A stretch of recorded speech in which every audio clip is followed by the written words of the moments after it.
The world beckons, perhaps more invitingly than ever in our later years. The freedom to explore, to revisit memories, to create new ones. It's a powerful draw for those between 65 and 85.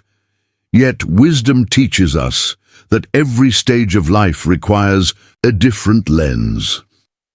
Have you paused to consider how travel in this chapter might carry hidden currents we must navigate with care?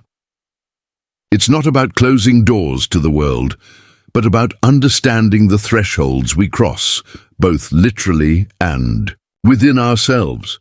It's about acknowledging what truly serves our well-being now. Let's explore 5 quiet truths about traveling after 65, considerations that often surface only through experience, sometimes when it's too late for comfort. These insights aren't meant to instill fear, but to foster awareness, helping you choose journeys that genuinely enrich rather than inadvertently deplete. Join us as we delve into these often unspoken realities and discover how embracing them can lead to a deeper sense of peace and fulfillment, whether close to home or venturing thoughtfully outward. Our immune system, a lifelong guardian, naturally shifts its strategies as we age. While robust for familiar challenges, it may be less resilient when encountering entirely new microbial landscapes. Think of airports, planes, bustling hotels, or tour groups, each a unique ecosystem teeming with unfamiliar germs. What might have been a fleeting nuisance in younger years can now demand more from our body's defenses. Consider Eleanor, 72, thrilled for a warm getaway. Despite precautions, a persistent cough picked up from the recycled air lingered for weeks after her return. A stark reminder that recovery takes more time and energy now. It's not just about catching something, it's about the prolonged recovery, the energy diverted from enjoyment to healing. Sensitivity to changes in climate, food, and water also increases, adding layers to the body's adjustment process. Recognizing this isn't weakness, it's acknowledging biological truth. Protecting our health means choosing environments wisely and understanding that our defenses function differently now, requiring mindful choices about exposure. Staying closer to home allows for greater control over these variables, preserving precious energy. Honoring these changes is perhaps the first step towards truly wise travel. Long stretches of immobility, hours seated on a plane, train, or in a car, place a silent strain on our circulatory system, a strain more pronounced after 65. Our veins become less forgiving, blood flow may naturally slow, and the risk of complications like deep vein thrombosis, DVT, or blood clots quietly increases with prolonged sitting. Think of Arthur, 78, on a much-anticipated coach tour. He diligently walked during stops, and stayed hydrated, yet persistent leg aches and swelling became an unwelcome companion, subtly dimming the joy of the journey. His body was signaling its changed tolerance for inactivity. This isn't just about discomfort. These circulatory shifts are real physiological changes. Even if symptoms are initially subtle, a slight puffiness in the ankles, a dull ache, they signify the body working harder under conditions it once handled easily. Mobility challenges or joint stiffness, common in later years, can make it harder to take those necessary breaks to move and stretch, compounding the risk. The convenience of travel can mask this underlying physical demand. Before embarking on a long journey, consider the physical reality. Hours of stillness require conscious effort to counteract. Is the destination worth the potential circulatory stress? Sometimes wisdom lies in choosing shorter paths or modes of travel that allow for more natural movement. Managing health often involves a delicate rhythm, particularly when medications are part of daily life. Travel inevitably disrupts this rhythm. Time zone shifts, altered meal and sleep schedules, the simple logistics of packing and accessing medications, these can easily throw routines off balance. Forgetting a dose or taking it hours late isn't just an inconvenience, it can destabilize carefully managed conditions. Imagine Margaret, 76, managing her diabetes. During a visit with family, the excitement and different schedule led to her missing her medication timing, resulting in unsettling blood sugar swings and anxiety, far from the reassurance of her regular doctor. Beyond the schedule, there's the loss of the familiar medical safety net.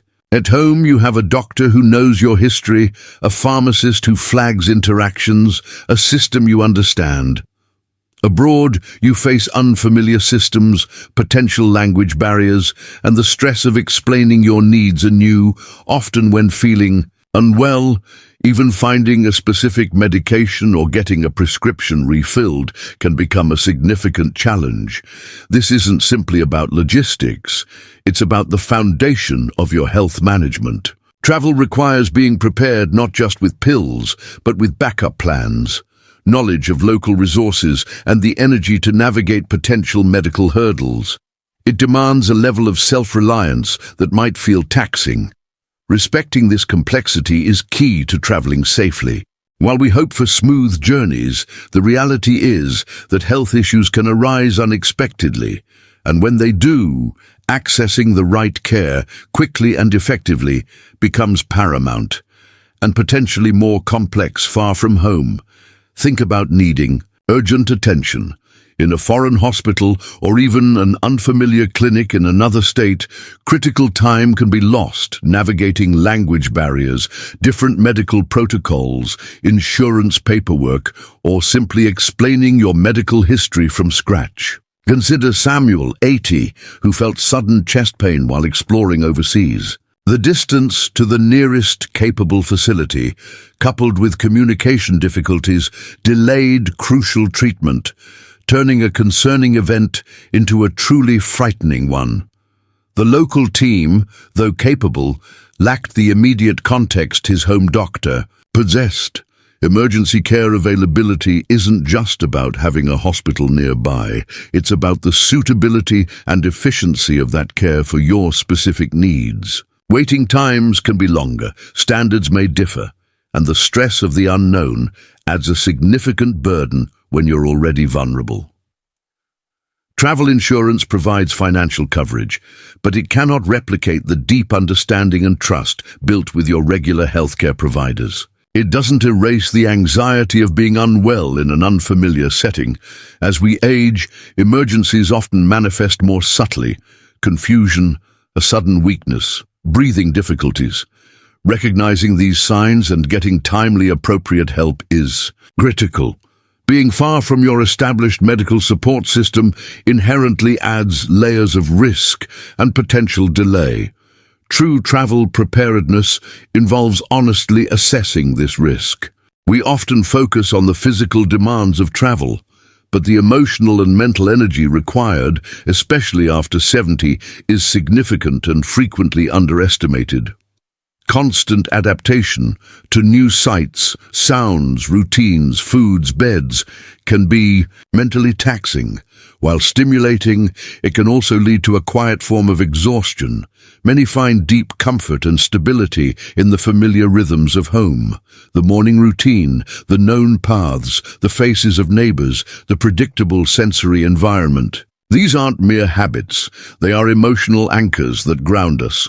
Travel, by its nature, temporarily removes these anchors. Consider Helen, 79, on a dream tour. She found herself feeling increasingly tired and disoriented, not from the pace, but from the constant low-level stress of navigating the unfamiliar. The joy was overshadowed by a longing for the simple ease of home. There's also the subtle pressure to keep up, to appear energetic for travel companions or family, to mask discomfort. This emotional labor adds unseen weight to the journey. When you return, the recovery isn't just about overcoming jet lag, it's often a process of recalibrating your nervous system, finding your emotional equilibrium again after being away from your grounding elements. Recognizing this need for familiarity isn't a sign of diminished spirit. It's a testament to a life well lived and the deep connections formed with one's environment. It's understanding that our emotional resilience, like our physical energy, requires careful stewardship. Choosing activities or travel styles that honor this need is an act of profound self-care. Having journeyed through these 5 considerations, you understand that travel after 65 is simply a different landscape, one requiring awareness and intentional choices.